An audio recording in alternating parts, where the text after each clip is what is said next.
with more contributions to enrich this Colombian energy outlook in order to give more value to the understanding of incorporation of low emission technology to the energy sector. Now we would like to give the floor to Diego Marquina.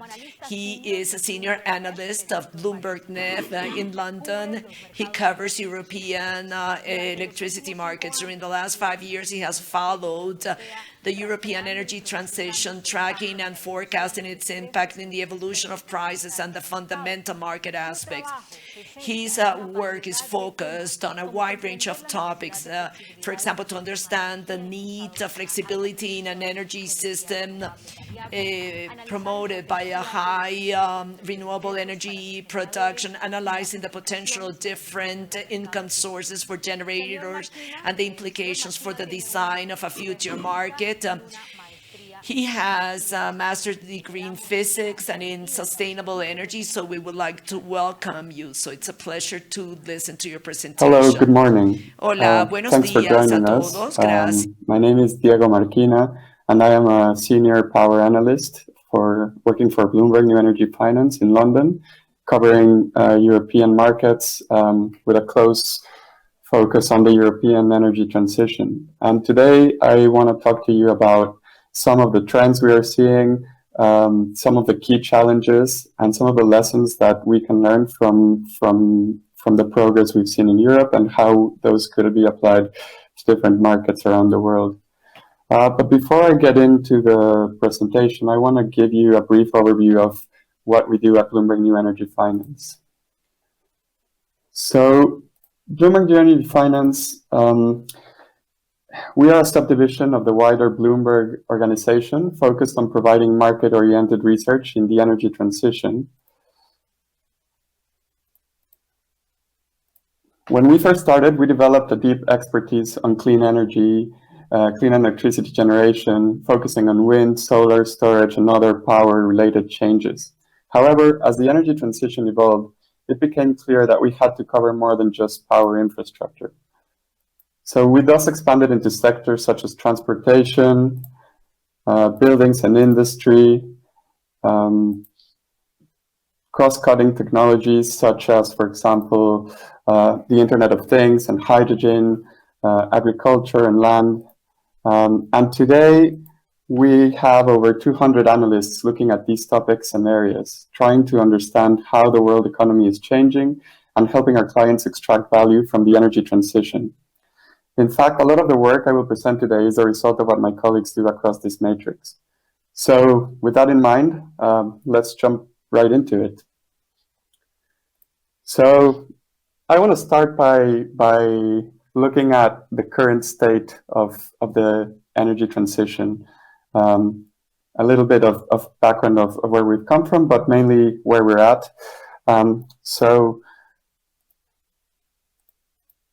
innovation, the energy transition is well underway, and innovation and the scale of renewables have driven down the costs of renewable technology massively over the past 10 years or so.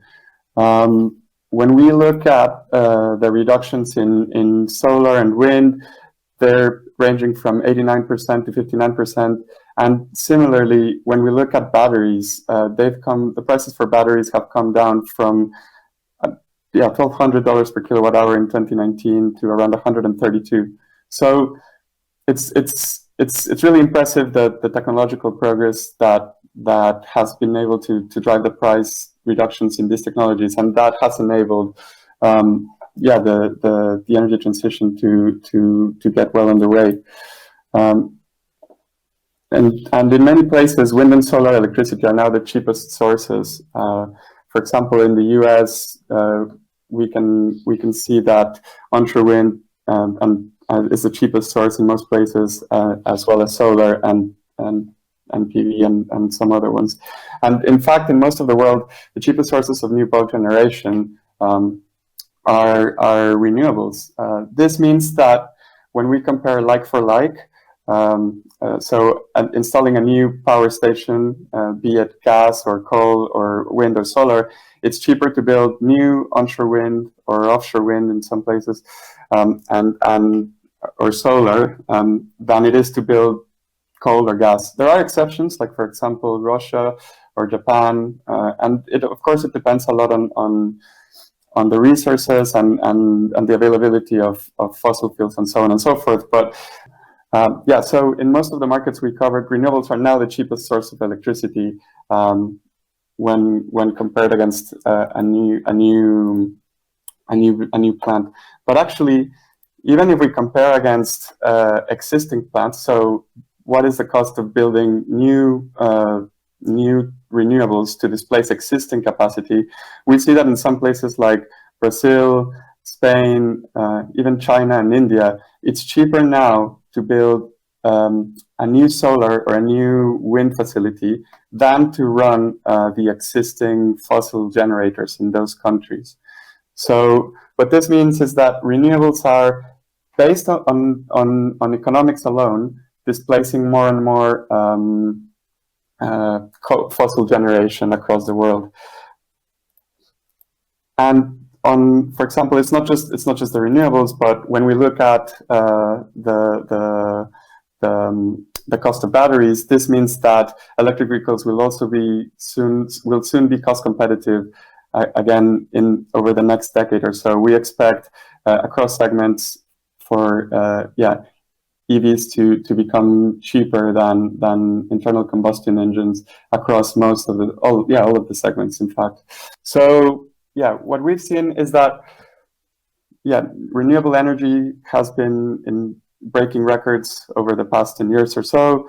Annual wind and solar installations across the world have been growing.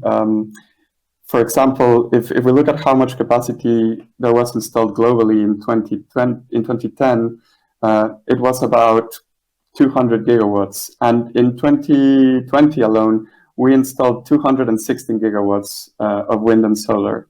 So we're basically installing each year the same amount of capacity that we had installed globally in 10 years ago. And the same story is true for electric vehicles. We've seen an exponential growth in the sales of electric vehicles across all the geographies. Now, what's also really interesting is that these numbers are there despite what happened in 2020, despite COVID. We haven't seen the global crisis around COVID slow down investment in clean technologies and like renewables and electric vehicles. So this means that some countries are reaching very high penetrations. In fact, for example, Portugal is a leader and reached 30% of wind and solar in the first quarter, and total renewable energy was 80% if you include hydro and biomass. In the UK, renewables produced 43% of power in 2020. And if we add nuclear to that, we achieved 59% of zero carbon power in 2020.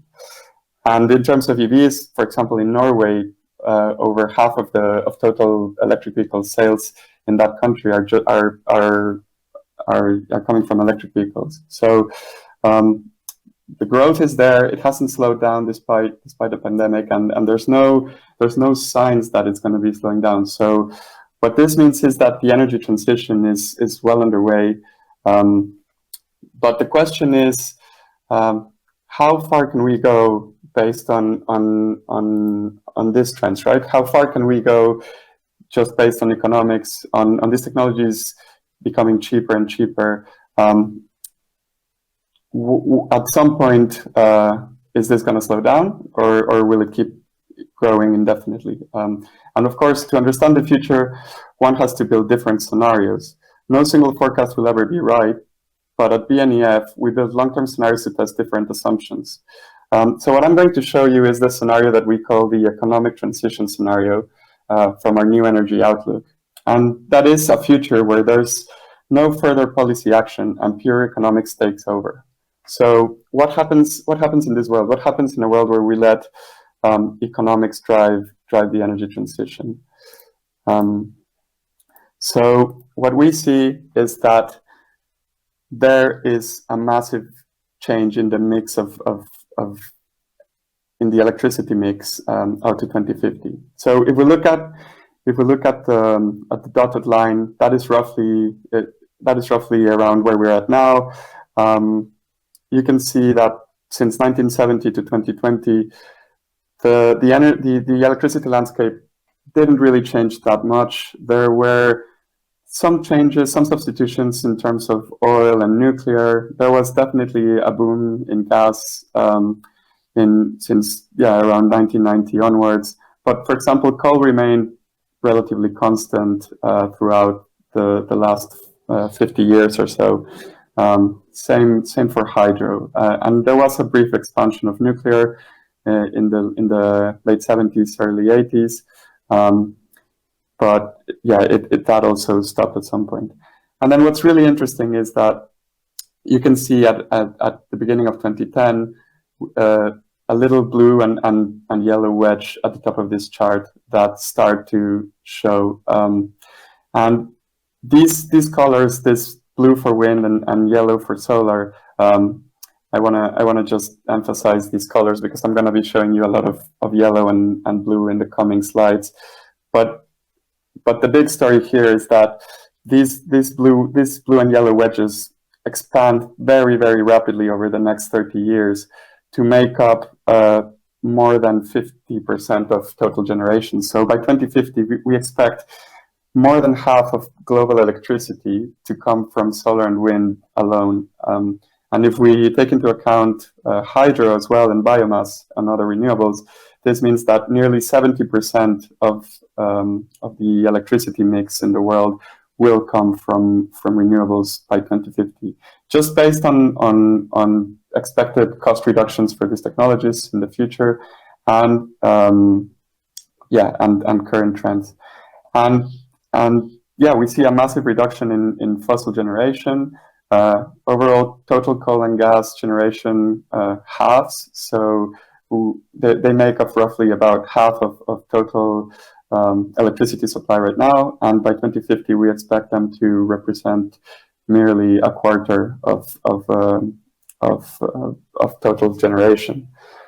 So there's two ways of looking at this chart. On one, it's impressive how far we can get just based on what we think is economics alone. So just based on building the cheapest sources of electricity, that alone will get us to a world with 70% renewables, which is impressive if you think about the scale of the transition, which is just 30 years. But on the other hand, there is still a significant amount of fossil generation, which means that the emissions will also not fall nearly as rapidly as we need them to. So if we look at total emissions in this scenario, we see that by 2050, there's still about 8 gigatons or so of greenhouse gas emissions globally. And while that is a significant reduction from where we're at right now, it still falls short of what we need. So the question is then, how do we actually get to a world with absolutely clean power? And decarbonizing power is a huge challenge. So while the energy transition is underway, economics alone will not deliver the level of decarbonization we need to meet the Paris Agreement targets. And since the power sector is at the core of most decarbonization, then the question is, how do we completely decarbonize the power sector? And luckily, ambition is rising. Currently, more than half of all global emissions are now covered by a form of net zero target. I mean, covered is a bit of there's a wide range in what we mean by covered, as you can see here, because only 4% of global emissions are legislated. A further 7% are in legislative process, and about a third of them is just the government stating their position, while a further 11% are still under discussion, let's say, and 46% have no target whatsoever. But still, this has been like the rate at which countries are committing to net zero targets is impressive. I think just in January 2020, it was only 34% that had a net zero discussion, at least. So there's been an extra 20 percentage points of global emissions that have been covered in just the span of about a year and a half. So this is moving rapidly.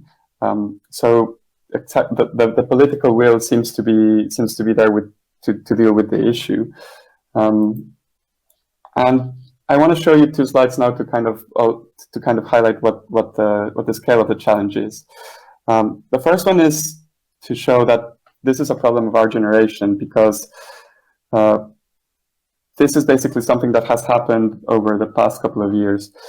The Industrial Revolution powered by fossil fuels brought unprecedented economic growth and prosperity to the whole world, but however, unfortunately, increased CO2 emissions from fossil fuels, and it's one of the primary culprits of climate change. And the total right now is somewhere around 36 billion tons. Adding in methane and another CO2 sources such as deforestation, that gets you to roughly 50 billion tons of CO2 equivalent. But like the impressive statistic is that half of all these emissions have occurred since 1990, so just over the past 30 years or so. And just as equally as these emissions have risen, so will they have to fall. So this is a problem of our generation and of one generation, and it will need to be solved in another generation. So basically, we don't have a lot of time to decarbonize our energy system. And according to the Intergovernmental Panel on Climate Change report, which was published in October 2018, to reduce the scale of climate change, we need to aggressively reduce emissions and reach net zero within this century. So how do we actually get there? I want to show you now what the results of our models suggest. So what I'm showing you right now on this left-hand chart is the amount of capacity that is needed to be built for the scenario that I was showing you earlier, that economic transition scenario. So this capacity mix gets us to that place with roughly 76% of generation coming from renewable energy, and about a quarter of generation still coming from fossil fuel. But you can already see that solar in yellow and wind in blue grow significantly, and that actually total installed capacity globally grows by about a factor of 3. So just to give you a scale of the challenge, in the economic transition scenario, we need to triple the amount of installed capacity worldwide. But as I showed you before, this doesn't really manage to reduce emissions fast enough. So what does it actually take to get there? So we modeled another scenario that gets us to net zero by 2050. And this scenario is this one on the right. And as if the one on the left was already not challenging enough to triple capacity in the span of 30 years, the one on the right needs total installed capacity to grow by about a factor of 7. So the scale of wind and solar capacity that needs to be installed is very, very big. And another thing that I wanted to mention is this purple wedge that you see at the bottom beneath the red line that is nuclear. This purple wedge on the bottom is something that we call technology X, and I will come back to that in later in the presentation. But essentially, it's a technology. We call it technology X because we don't know exactly what's going to be, or it's probably going to be a combination of things. But it's essentially a technology that is able to produce clean power, but it's also able to be dispatched by operators as and when needed. So something like, for example, burning hydrogen in gas turbines, or burning coal or gas but with carbon capture and storage, or burning biomass, that kind of things. So not only is it a matter of scaling up installed capacity. Not only is it a matter of the amount of wind and solar that we need to install, it's also a question of developing these new technologies that are not still ready to be deployed at scale and at cost within very little time. So essentially, we're saying that by 2030, we need to start seeing the first plants of this technology X being deployed. Now, in terms of investment, what does this mean? So, to give a sense of perspective and to put in context what I mean by we have to act rapidly. So I think this chart is the crux of the matter when I say we need to move faster. So by our measure today, there's about 500 billion or half a trillion of capital each year going into into zero carbon assets and products. And the true figure is a bit higher, as there are some areas like energy efficiency where we don't have good data, but let's call it half a trillion and growing quickly. But half a trillion it's nowhere near enough. Like, this is impressive that we're getting to this kind of level, but it's nowhere near enough. We recently put out the number somewhere between 2.6 and 4.3 trillion per year. That's what we'll actually have to invest to achieve net zero by 2040.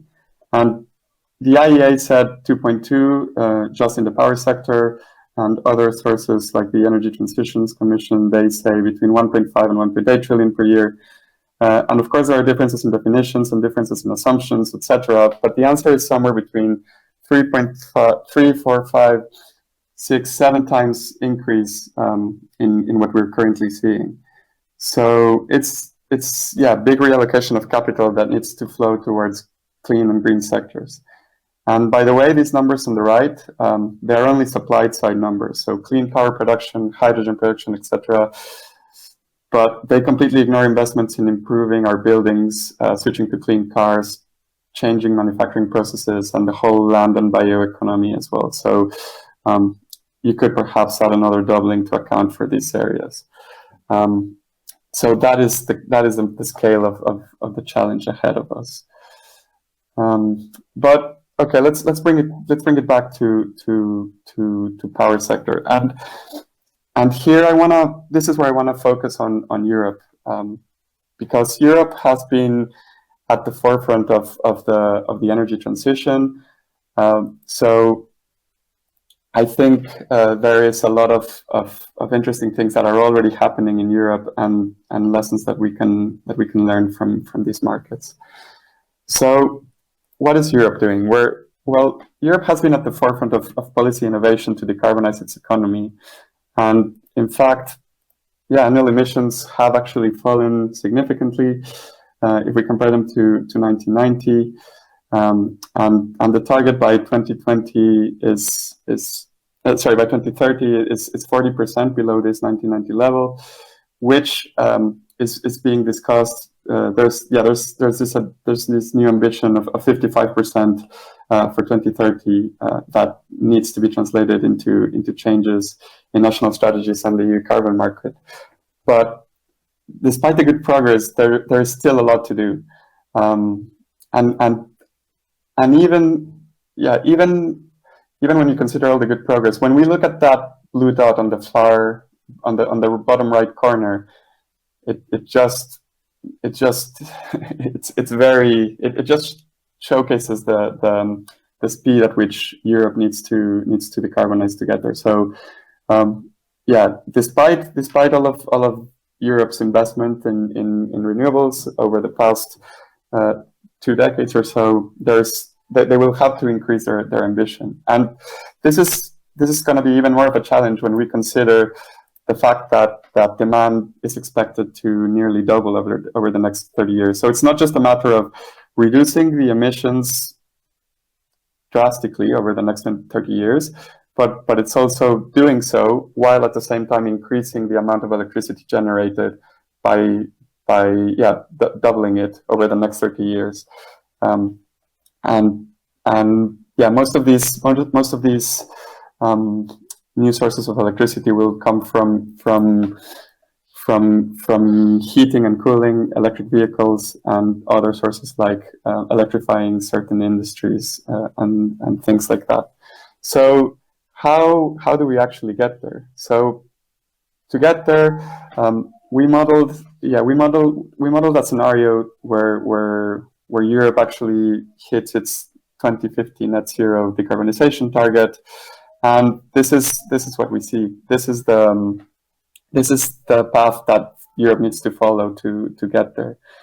And to respond to respond to this increase in demand, Europe needs to expand its generation fleet by 2.8 terawatts over the next 30 years, and that is a big challenge. And again, here you can see that most of this expansion will come from wind and solar, and this green wedge here, that is this technology X that I was mentioning earlier. So wind and solar, especially onshore wind and utility scale solar, they're not only cheaper to build than new fossil fuels, but in many cases they are also cheap enough, or they become cheap enough to replace existing fossil fuels. As a result, wind and solar capacity grows from a combined 350 gigawatts in 2020 to 2.7 terawatts in 2050. As each megawatt of wind and solar we add has a significantly lower yield than the gas or coal we replace, the fleet grows more than the demand. So that's why this has to grow even further, because displacing the firm fossil capacity becomes incrementally harder as we add more and more wind and solar. In terms of firm capacity, I also wanted to notice how important it is to have a technology X that reaches commercial viability within this decade. As you can see, even with the deployment of half a terawatt of technology X capacity over 2030 to 2050, we see that by 2050, absent of any mandated gas phaseouts, the European operational gas capacity still remains at 160 gigawatts. So there's a big chunk of gas capacity that we think will still remain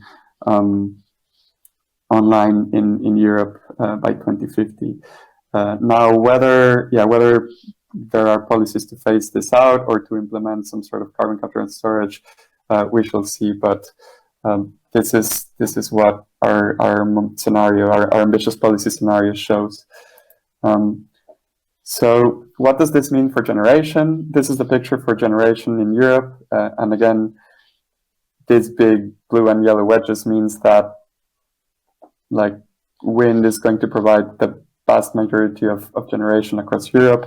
Solar will play a big role as well, not nearly as big as wind, because, as you know, Europe is not necessarily renowned for its solar resources, but nevertheless, solar becomes cheap enough that there is still a big amount of electricity generated from solar. Nuclear, we don't really see the nuclear fleet expanding that much, but instead, we see these additions of technology X, which, like I said before, could be something like hydrogen, and that will provide a significant amount of generation. And it's not the bulk of generation that is why these technologies like gas and technology X are important. They will only provide a relatively small share of total generation, but they will provide it at critical moments when the wind is not blowing or when the sun is not shining, and there's just no other way around it. There will have to be some form of clean dispatchable capacity to be able to cope with that. So, okay, so far this looks all well and good. We're gonna get a massive amount of renewable energy coming in, but how do you actually even get there? And now I'm gonna talk about some of the challenges that not only we expect, but in many cases we're already trying to see. The first challenge is perhaps, just going back to what I mentioned about the vast amount of electrification that we expect from other sources. I just want to touch briefly on this subject and highlight how big this challenge will be. So I'm going to take as an example the electrification of road transport. In our economic transition scenario, this is how much electrification we see. And in order to meet the net zero target by 2050, this is the scale of the challenge. So about twice as much transport electrification will have to happen than what we see happening just following current trends. So there is definitely a big challenge for European nations to actually electrify transport to this level. But now I want to move to some of the challenges on the generation side, and in particular one that I think is really important, and it sits at the core of the question of how are we actually going to build some of these, like all this renewable capacity that we're discussing. How are these technologies going to actually who is going to pay for them? How are they going to make a return on their investment? And what I mean by price cannibalization, I will go into detail in the next couple of slides. But essentially, it means that renewables, the more renewables you add to a system, the lower the power prices they receive will be, and I'll explain that. But in order to look at this specific problem, I want to focus on Germany. So let's dive in deeper into Germany. Let's use Germany as a case study. Why Germany? Well, Germany is one of the markets that is further ahead in terms of the amount of renewables they have installed. So in many ways, it's a market where these effects are showing, but it also has an interesting fuel mix. So let's look at what the German capacity and generation look like. So by this point, these charts are starting to become a bit repetitive, but again, this is the outlook that we have for German capacity. I don't want to dwell on this slide too much, but essentially we have a massive increase in wind and solar generation over the next 30 years. But interestingly enough, the chart on the right is kind of like zooming in on the bit of capacity that is not wind and solar, and we expect a lot of dispatchable capacity to be built as well. So I'll come back to this in a few slides, because there are challenges around not just how you pay for renewables, but also how you pay for dispatchable capacity.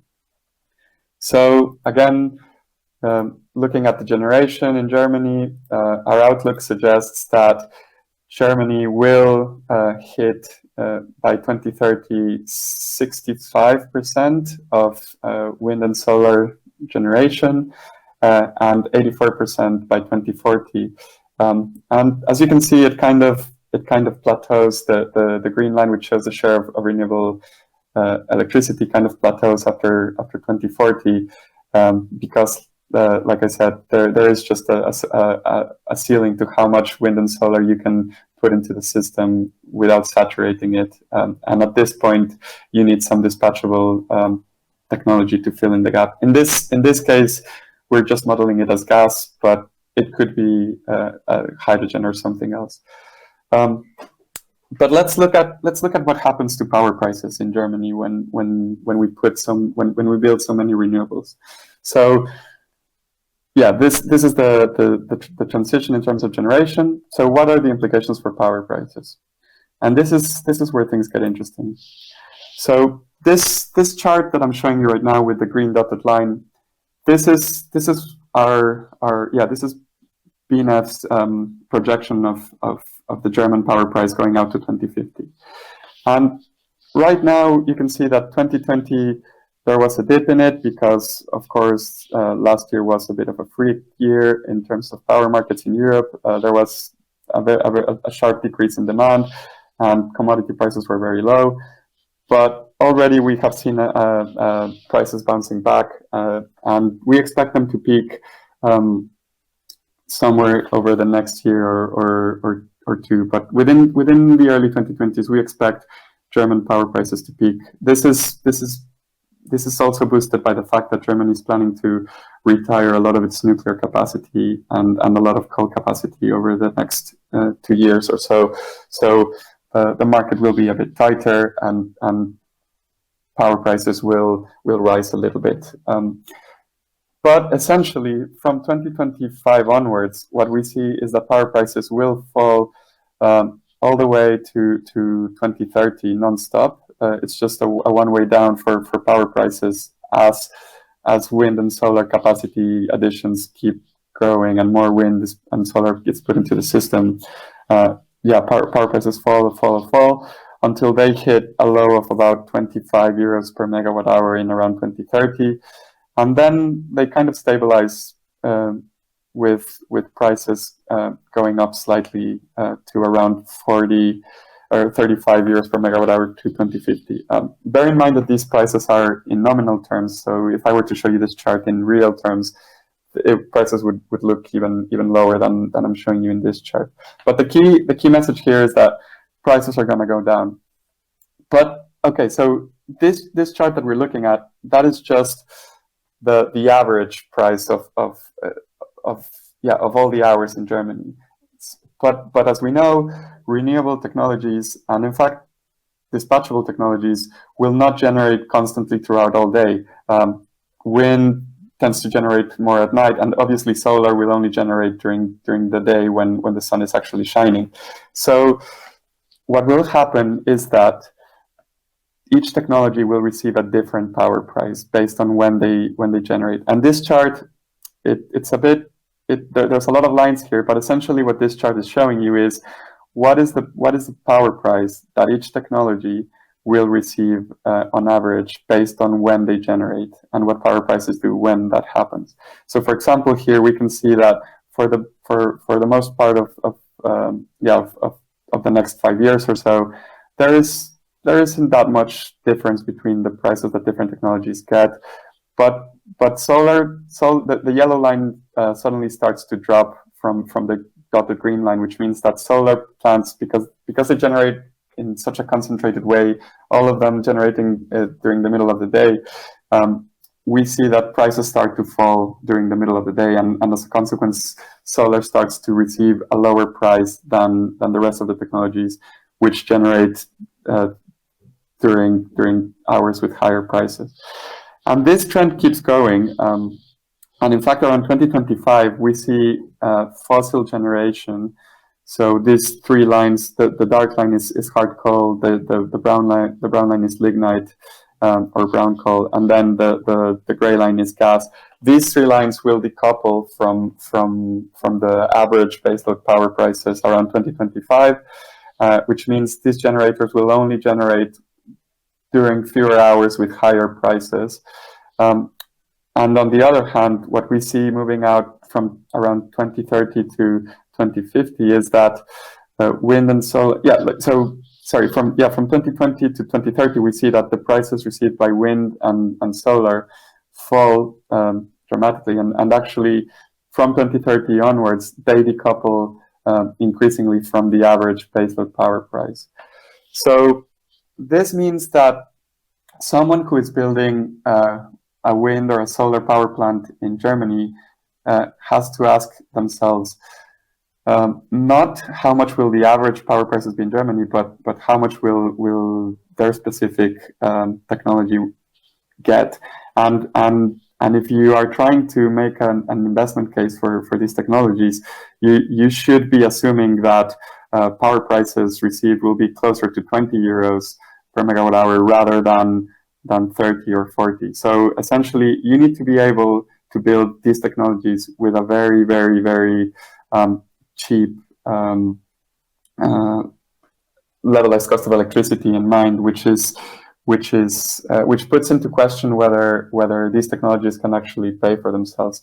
So before I go into that, I want to just add a little more detail as to why this dynamic happens. So to do that, I have some charts here that show German generation, German hourly generation over a given week this past month of May, just to show you what the dynamics are. So in this chart we have all the different sources of generation in Germany. The red bit at the bottom is nuclear. So this just shows the nuclear power stations generating nonstop throughout the day.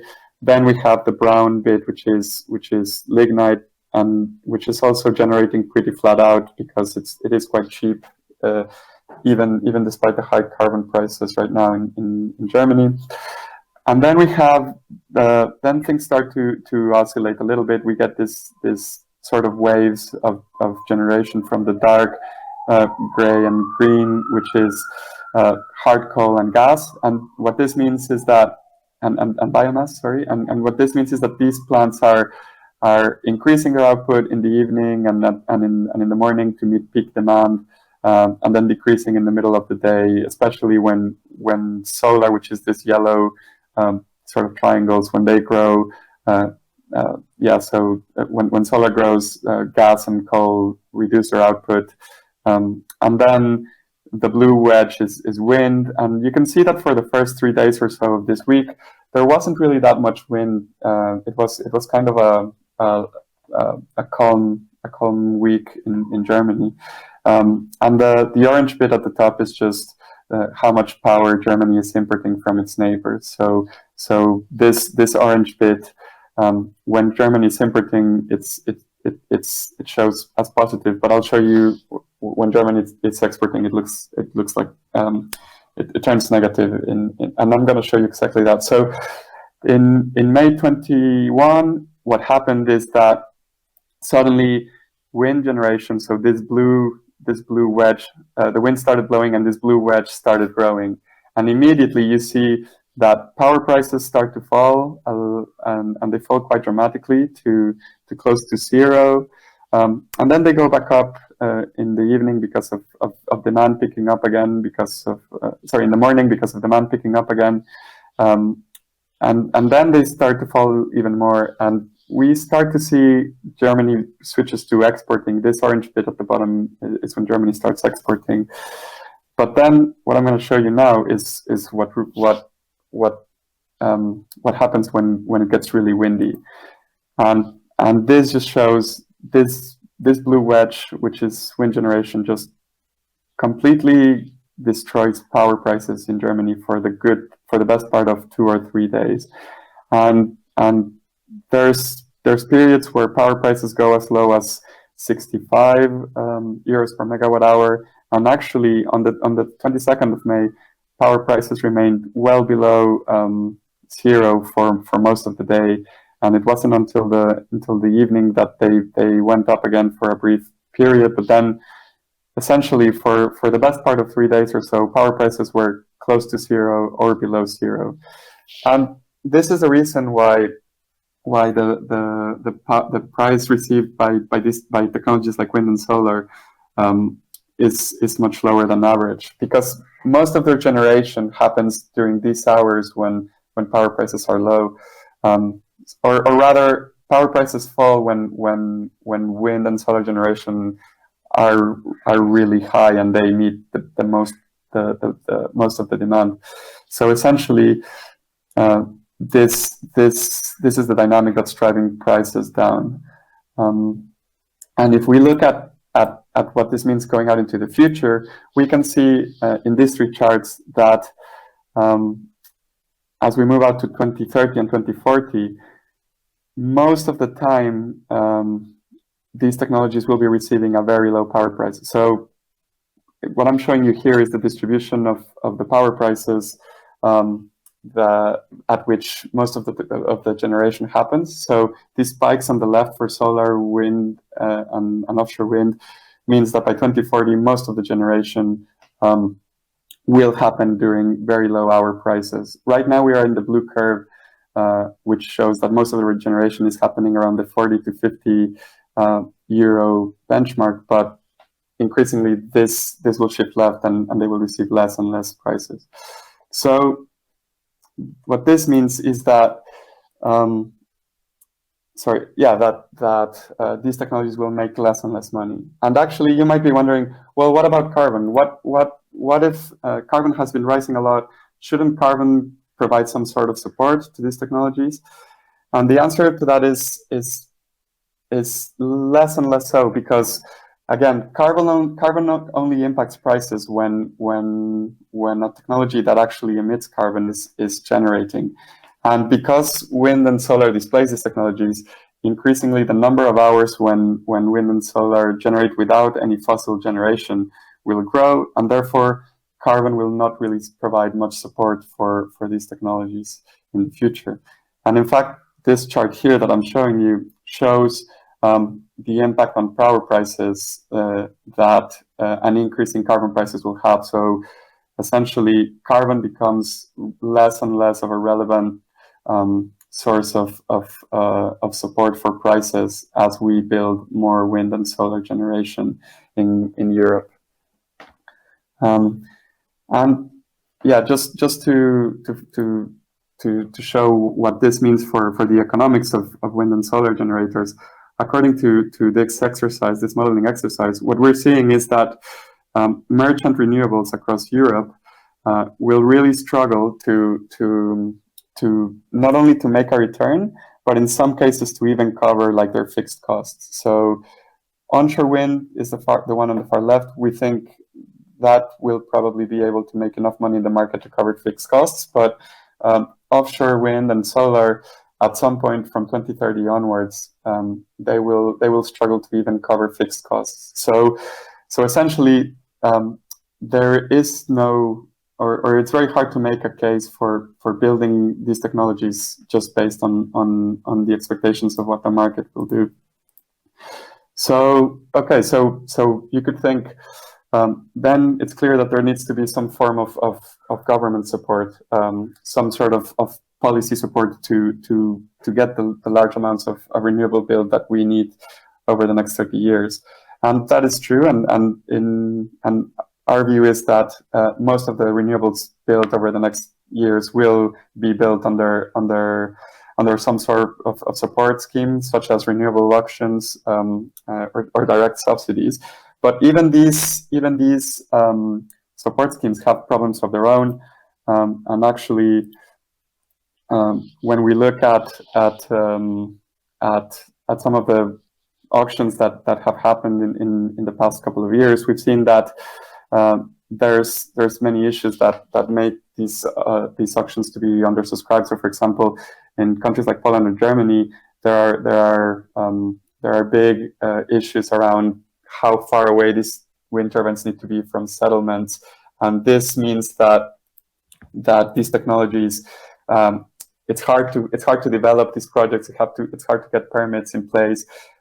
So actually, this translates to undersubscribed auctions. So the point here is that even though the government is willing to subsidize these technologies and pay for them directly, so as to reduce our exposure from the merchant prices that I was showing you earlier, even in these cases, we see a lot of unawarded capacity in national renewable auction programs, which is worrying, because if you see the what is needed in terms of capacity, we need to start installing way more than we are currently installing, and the fact that we're already running into problems suggests that there is a lot of work that needs to be done from policymakers and governments in general to incentivize the build of all these renewable capacity.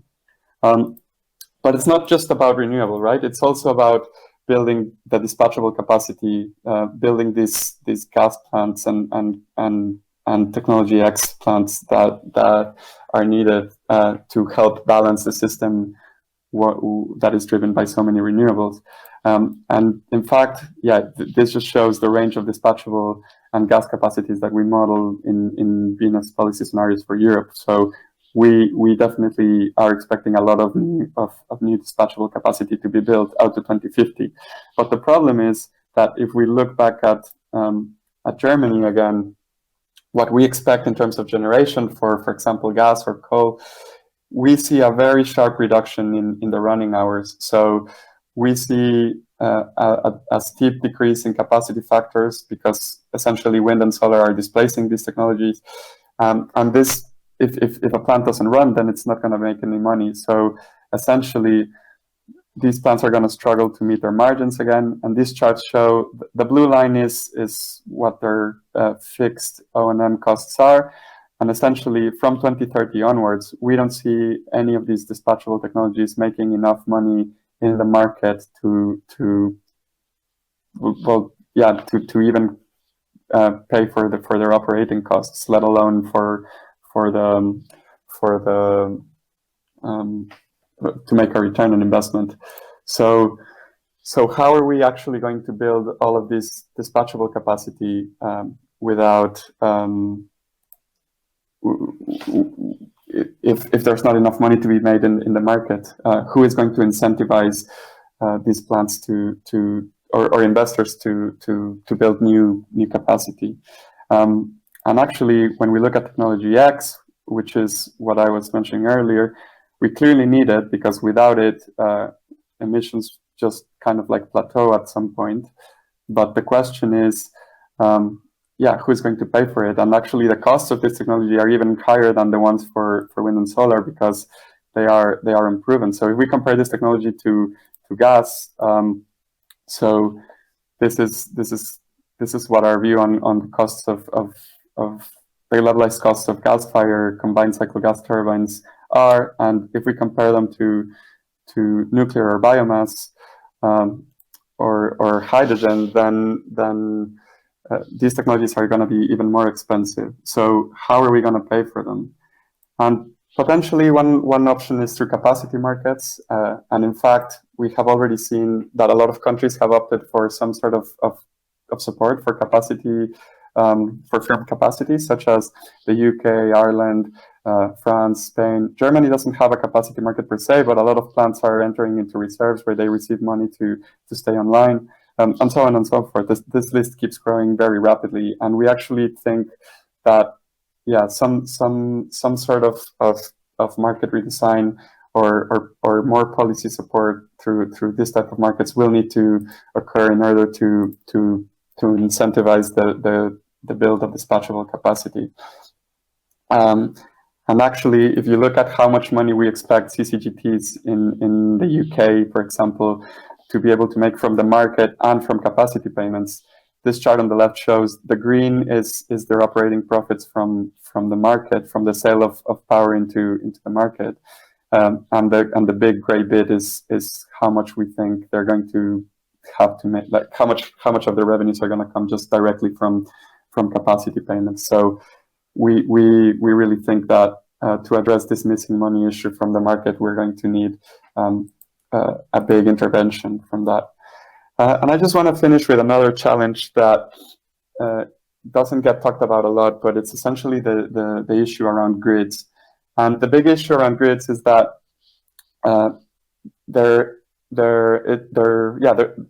investment in grids is pretty big as well. It's not easy to build them. They at least in Europe, which is a densely populated region, they go through a lot of cities and towns, and there's a lot of local opposition to them. But without them, what happens is that a lot of these renewables just will increasingly get curtailed. So even if we build all the wind and solar, if the grid is not there to actually make sure these technologies are able to deliver, then what we expect is curtailment to just increase dramatically. And this just shows the trend over the past 5 years in the UK and Germany, and how, because the grid hasn't been able to keep up with the level of renewables deployment, we see an increase in curtailment. So just to show you what our modeling suggests about the impact of the grid and interconnecting to neighboring countries can be. So it can reduce capacity by a factor of the need for dispatchable capacity by a factor of 2 to 3 times. So in that sense, it means that you could see a reduction in the amount of firm gas and technology X capacity that's needed.